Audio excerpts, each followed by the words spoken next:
Hi, Marilyn here. I'm back with month 2, which we're doing blocks 3 and 4 of Daydream. And the first thing that we're doing is the piecing. And we have a number of flying geese to make. For block 3 and 4, you have to make 4 each of the flying geese. And I'm going to be showing you using the wing clipper. And some of you have used this many times, so you can just, have some chocolate while I'm doing this, or fast forward. But also you need for block 3 and 4, these are with the light background on them with the blue points, and then with purple points for 3 and 4. And then this has for block 3 the blue with the green, and this is the purple with the green. And you're making 4 of each. And so with this technique that I'm using, each of these yields 4. Okay, so I'm going to just demo it once to show you. I'm going to do this for block 3. I have this set up. So this one also is block 3 where I've made the blue with the green. So we're going to finish out this block. So you're going to be taking your 5 3/4 inch background and your 3 1/4 inch square. I'm using the magic wand, the quilter's magic wand, and this, they come in different colors, and it has a little laser cut line in the middle, and it's 1/4 inch on each side. So ahead of time, what I did is I placed this here on my block with the laser line on the point to point, and then I've taken my marking pencil, which I had in hand, and then I'm going to mark my, I like the Sew Line fabric pencil, and I mark the line on each side. Okay, and then I'm going to be sewing on each side. So I've marked all 4 ahead of time, and then I'm using what we call the no nudge method, meaning that I've added 1/4 inch to the regular. When you buy the wing clipper, they have a guide for the size that you're making, and then I've added 1/4 inch to each of those so that I don't have to nudge it in, which is their instructions. So we're going to place this completely on the raw edge and the raw edge, and there will be a gap here, but these lines should match up. And then you can place a pin on each of these, or you can take a little Sew Line glue stick if you want and put a little glue on each end. I'm just going to easily put a pin here and hold these in place before I sew it. And then you will sew exactly on these lines. You know, sometimes when I'm doing a half square triangle, I'll sew inside the line, but these I'm going to sew exactly on the line. Okay, and then I'll just take and sew these.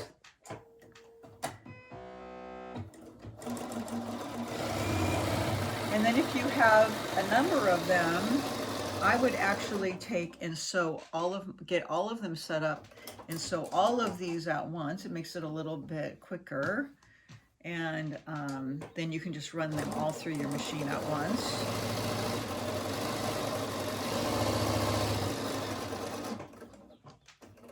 And then you'll just pull your pins out, obviously. And you're going to cut then from point to point.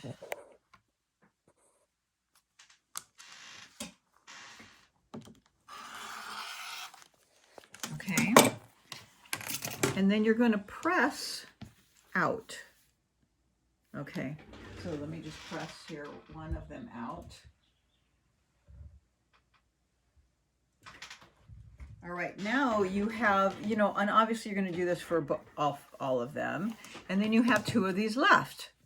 So I'm going to pin this on right here, right on the raw edge. Which way are the lines going? Okay, the lines are going this direction. And then your little point, that line should match up right with that point, and that should be right with that point. Okay, and then I'm going to, again, sew right on the line. And clearly I would have this one lined up here, run this through my machine at the same time. But just for here, I'll just do one right now so you can see how this works.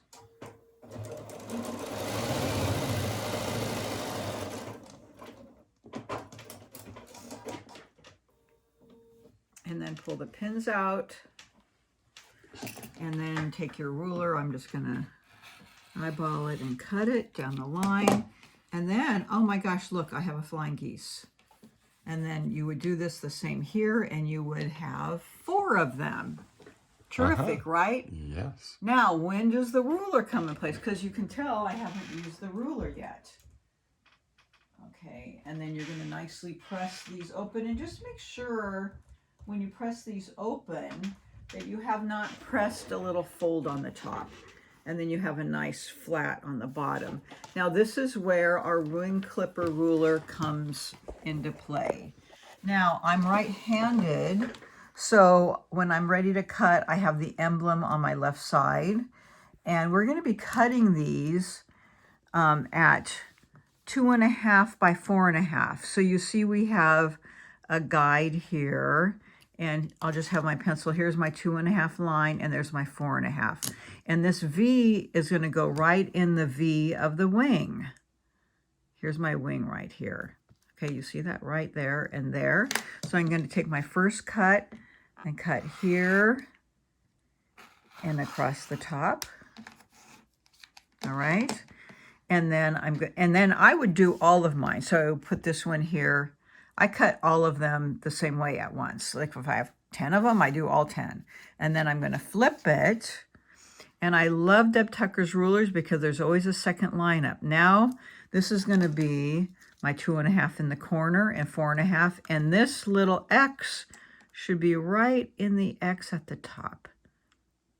Okay, and that's my 1/4 inch line. So I'm going to clean it up here and here, and I have a perfect 2.5 by 4.5, and this is also a perfect 1/4 inch. And there's my flying geese, and I'll do all 4 of them the same, and it's absolutely perfect.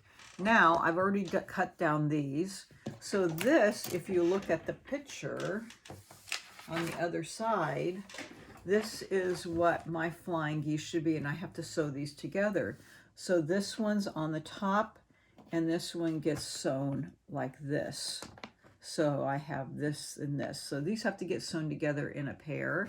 So when I'm sewing these, I'm going to flip this over and match it up so that I can see that, you know, and I usually kind of just stick a pin right in the middle so that it's matching up.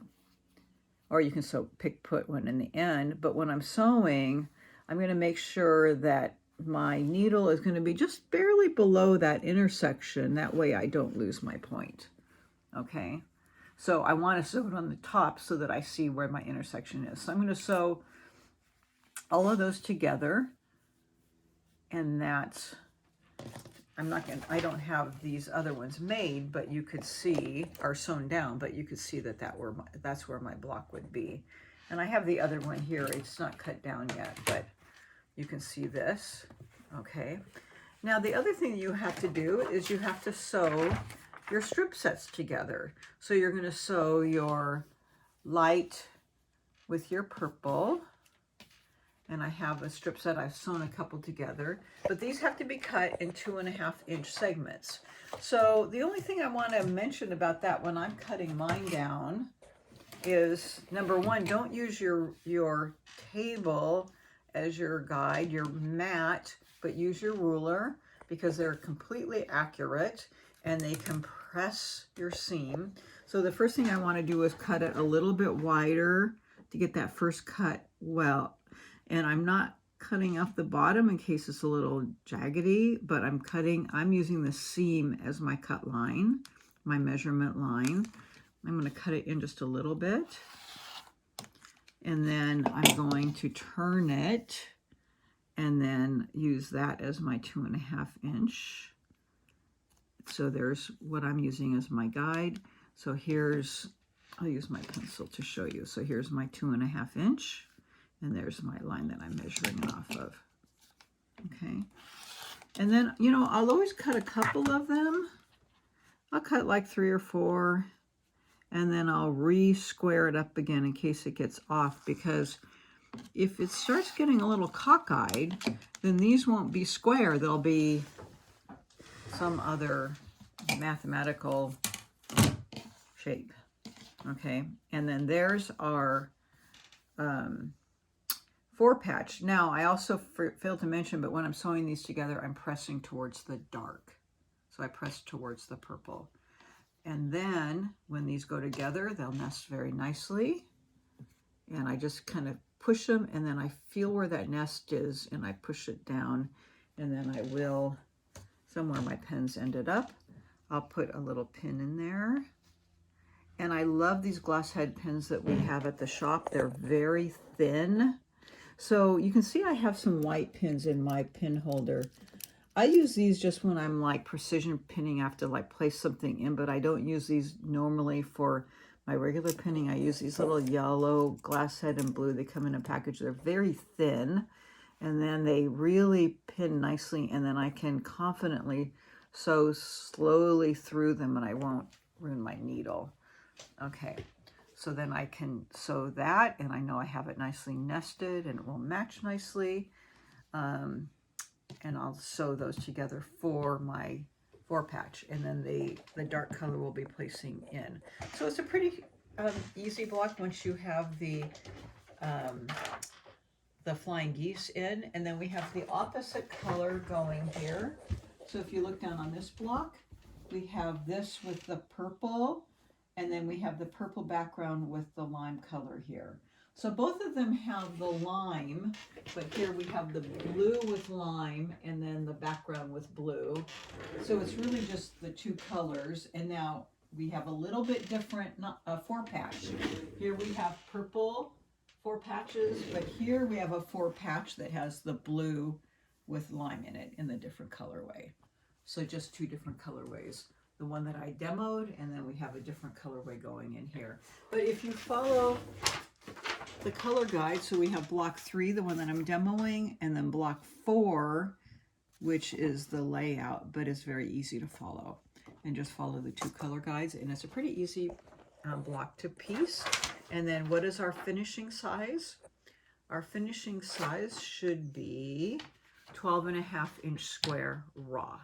Okay, so after I finish, I usually, like when I piece these together, I press it out, and then I put a little bit of spray on them. I use flatter, and then I'm always using my spray bottle with it in.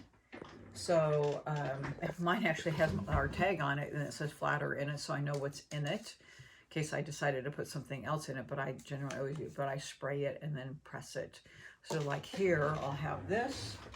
Even though it looks pretty flat, I'll put a little spray mist on it, and then I'll press it down to make sure that it's flat. So yeah, why do my blocks always look flat? Because I spray them individually, and then I spray them after I have this, and then I spray the whole thing.